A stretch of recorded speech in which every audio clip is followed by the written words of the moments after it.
Welcome everyone to vpod.ai, and welcome to this deep dive. You've sent over some really fascinating material, got our attention for sure. We're looking at a brand new type of energy generator, and interestingly, some strange effects cropping up around it. So today our mission is basically to unpack this. What is this invention? What's this weird phenomenon people are seeing? And, what does the material suggest about the potential implications? We'll pull out the key bits for you. Yeah, the stuff you shared is definitely intriguing. It really paints a picture of a novel energy tech. Yeah. But it also, and this is crucial, it highlights how sometimes new innovations, well, they interact with the world in ways we didn't quite expect. It's a good reminder, isn't it? Progress often comes with complexity. We should definitely explore that balance. Absolutely. A good point. Now, just before we really get into the thick of it, we want to mention that this deep dive is sponsored by Stonefly. Sponsor Block 1. Stonefly is your trusted solution provider and advisor.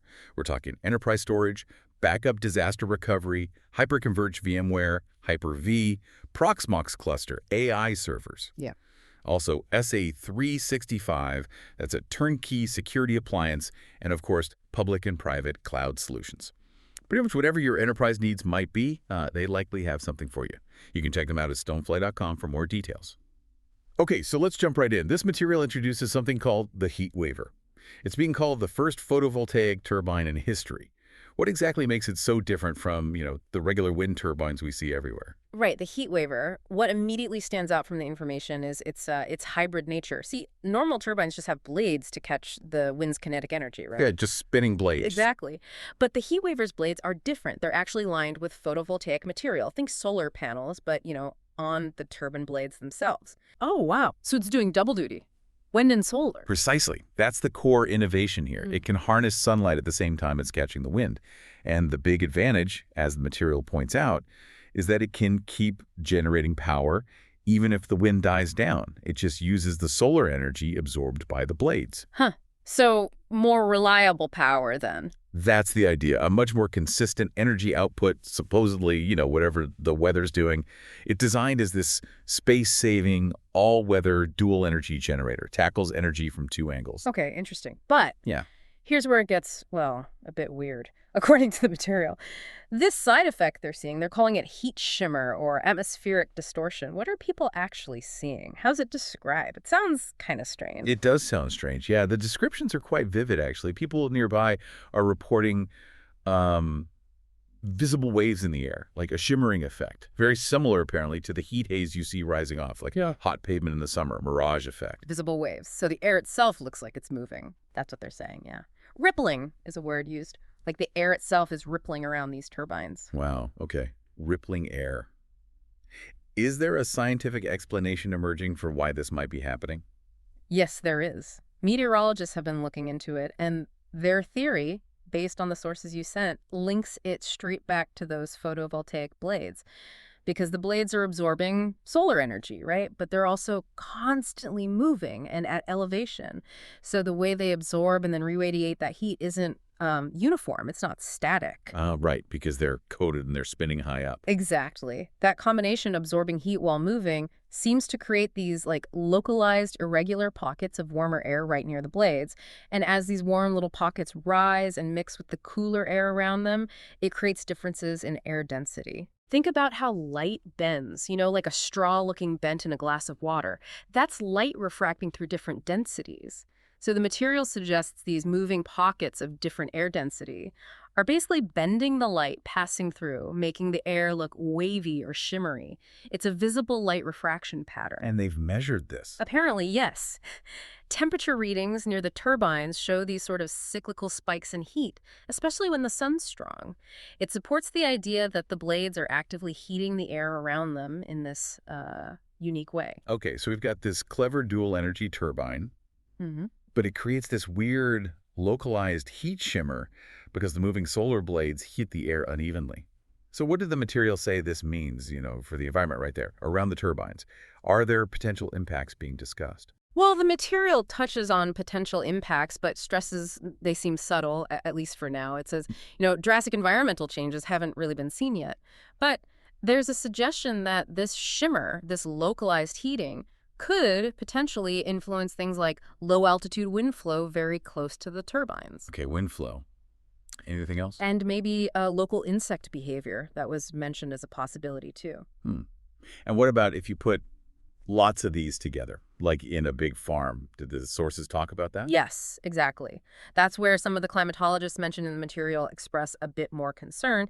They raise the possibility that if you have these turbines deployed densely, in large arrays, the sort of cumulative heating effect, the shimmer, could potentially start to impact fragile local ecosystems. Oh. The thinking is that even subtle, localized temperature changes, if they persist over time, might start to alter natural patterns. Things like maybe bird migration routes if they fly at those altitudes, or perhaps subtly shifting the local microclimate, or even affecting, say, plant growth cycles right nearby. It's really about the potential unintended consequences of messing with local temperatures, even slightly. That's definitely something to think about. Yeah. But it sounds like the material wasn't all doom and gloom. Were there other perspectives? Oh, absolutely. And that's important, right? The sources definitely present different viewpoints. While some scientists are flagging these potential environmental things as, stuff we need to watch closely, others quoted really emphasize the bigger picture, the urgent need to scale up clean energy solutions like the Heatwaver. So a trade-off perspective. Kind of, yeah. For that group, the massive benefit of harnessing clean energy more efficiently and consistently, well, it outweighs these observed or potential localized side effects, at least with what we know now. It really just highlights that tension, the priorities and trade-offs involved when you roll out powerful new technology. Right.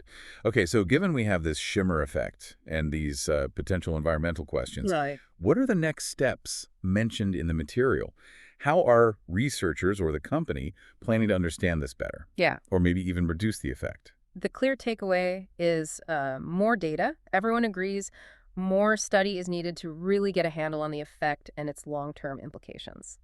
Assuming the shimmer itself isn't found to be, actively dangerous, the goal mentioned seems to be about potentially fine-tuning the blades themselves. Fine-tuning how? Like adjusting the heat management. Could they design the blades or the coating differently to maybe minimize this irregular heat release, to reduce the shimmer disturbance? That seems to be the direction. And stepping back, looking at the bigger picture from this Heatwaver story, what's the takeaway message presented in the material?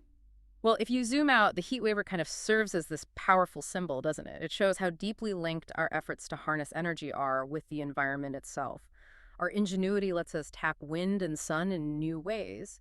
But even effects that seem small, like this localized air shimmer, they remind us that we need to deploy these cleaner techs carefully, with, a real respect for the ecosystems they operate in. It's all about finding that balance. Okay, so let's do a quick recap of this journey through the material you sent over. We started with the Heatwaver, pretty cool innovation, this first photovoltaic turbine combining wind and solar for steadier power. Then we got into the strange part, that heat shimmer effect, almost like a mirage seen around them, and the theory connecting it to the heat coming off those spinning solar blades. Right, the uneven heating and air density changes causing light refraction. Exactly. Then we looked at the potential impacts, maybe subtle for now, local wind, insects, but also those concerns from some climatologists about larger farms possibly affecting ecosystems, bird routes, that sort of thing. Uh-huh. Alongside the counterview, prioritizing the clean energy gains. Right. And understanding these nuances is really important for you, the listener, right? As new tech comes along, it's never just about the invention. It's the whole picture, the complex ways it interacts with our world. Yeah, what this material really boils down to is that classic tension, isn't it? The huge promise of clean energy versus the reality of sometimes unforeseen interactions with nature. It just underlines that progress isn't simple. It needs invention, yes, but also constant watching, learning, and adapting. Well said. Now, before we wrap up this deep dives completely, just a quick final word from our sponsor. Sponsor Block 2. Stonefly offers a 100 TB immutable and air-gapped SSO NAS, and get this, for just $8,995. Definitely something to look into if you need robust, secure storage for your critical data. A really solid solution there. And maybe just one final thought for you to chew on based on all this. As we get cleverer and cleverer at tapping into Earth's basic energies, sun, wind, maybe others to come, what other, perhaps subtle, unexpected ways might our technology start reshaping the environments right around them? And how do we make sure we're asking the right questions early enough to really understand those interactions? Something to think about. That's a great question to end on. Thank you so much for sending in the material that led to this really thought-provoking deep dive. Definitely gave us a lot to discuss. Keep exploring, keep questioning, and yeah, keep sending us these fascinating topics. That wraps up this deep dive.